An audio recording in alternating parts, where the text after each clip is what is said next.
saya Fitri Rahmasari, berasal dari Prodi Biologi, Fakultas Sains dan Teknologi dari Universitas UIN Araniri Banda Aceh. Di sini saya akan meringkas kembali webinar yang berjudul Dinamika Arlindo dan Upwelling di Perairan Indonesia, yang disampaikan oleh dua pemateri, yaitu oleh Bapak Anindya Wirasatria dan Dwi Susanto. Webinar ini telah diadakan oleh Universitas Diponegoro pada hari Kamis tanggal 8 Oktober 2020, tepatnya pada jam 19.30 sampai 22.30 waktu Indonesia Barat. Apa itu upwelling? Upwelling adalah kenaikan massa air dari kolom air yang lebih menuju permukaan, bahwa kenaikan massa air tersebut akan membawa air yang lebih dingin yang akan mendinginkan surface dan membawa massa air yang kaya nutrien ke permukaan untuk pertumbuhan plankton. Upwelling terjadi karena adanya angin atau transport Ekman, misalnya di belahan bumi utara. Jika angin bertiup di atas perairan, maka air yang di bawahnya akan bergerak, tetapi gerakannya tidak mengikuti arah angin. Hal tersebut terjadi karena adanya pengaruh rotasi bumi, sehingga air dibelokkan sejauh 45 derajat ke arah angin.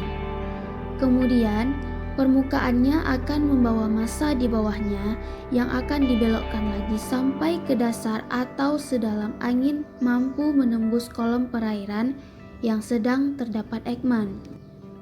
Jadi, kalau ada angin bertiup di atas perairan di belahan bumi utara, akan dibelokkan 90 derajat ke arah kanan.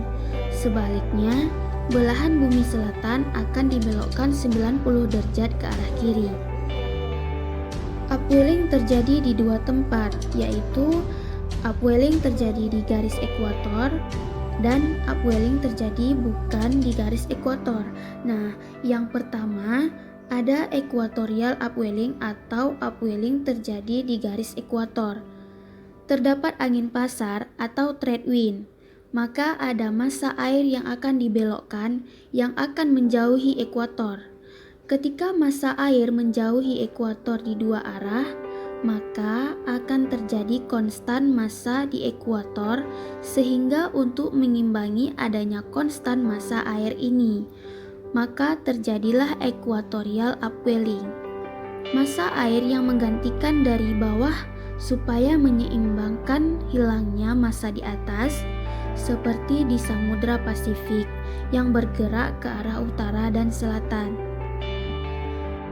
Nah, yang kedua ada upwelling terjadi bukan di garis ekuator.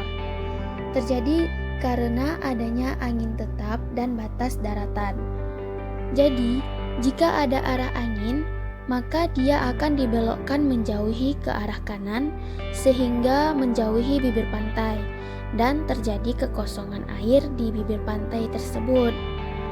Kekosongan air di bibir pantai inilah maka akan digantikan massa air di bawahnya, maka timbullah coastal upwelling.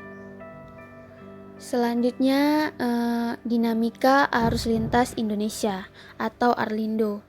Arlindo dapat dilihat dari segi suhu atau salinitas.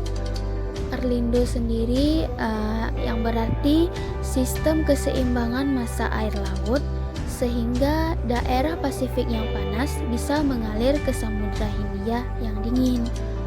Secara global, Arlindo dapat mempengaruhi sirkulasi laut, distribusi panas, dan mempengaruhi biochemical of rocks. Secara lokal, Arlindo dapat mempengaruhi sirkulasi massa air, nutrien, dapat mempengaruhi distribusi atau migrasi ikan pagis, dapat mempengaruhi terjadinya curah hujan dan iklim. Penyebab Arlindo yaitu adanya proses Targer atau tergantung perbedaan selevel atau pressure di Western Pacific dan Eastern Hindia Ocean.